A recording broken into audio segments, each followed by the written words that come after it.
So I think, like what Myrtle said, education is very, very important. I think that is why, back in 2016, 2017, I, launched our first blockchain media, it became one of the largest in Southeast Asia, is to really educate people. And of course, another intention during that time was to really highlight scams, because, we saw a lot of projects being scammed, a lot of scammers, not only rug pulls. So that is why we want to expose scam back then. So I think this has been ongoing for the past 5 years, from since when we were called Block Asia until we rebranded to Asia Token Fund.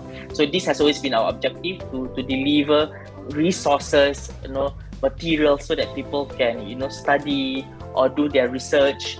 Again, there's a lot of things or ways that the blockchain industry itself has not really been, revolving enough to sort of change people's mentality itself. So for example, when we talk about rug pulls and scams, so the number one that you notice that all the blockchain companies, we don't really call them blockchain companies, we call them blockchain projects.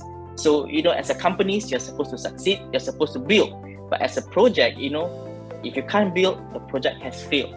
So is it really considered a scam, or is it really considered a rug pull, or is it just a failed project? And then the one getting hurt are investors, especially retail investors.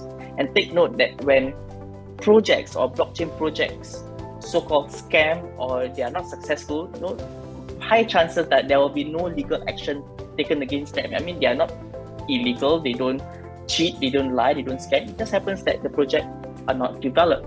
So for people who really wants to invest, especially in early stage of blockchain projects, of course, to them, they find it very exciting because, the token price is very low.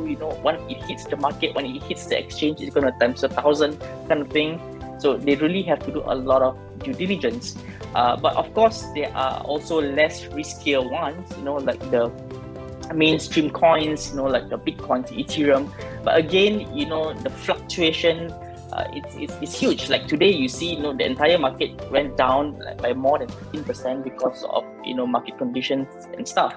So I think any form of investment, especially in blockchain, it's very, very risky, especially to retail investors. And we always tell people, invest what you can lose, and invest what you can lose without feeling the pinch. It's like, oh, okay, it's done that. So yeah, so that's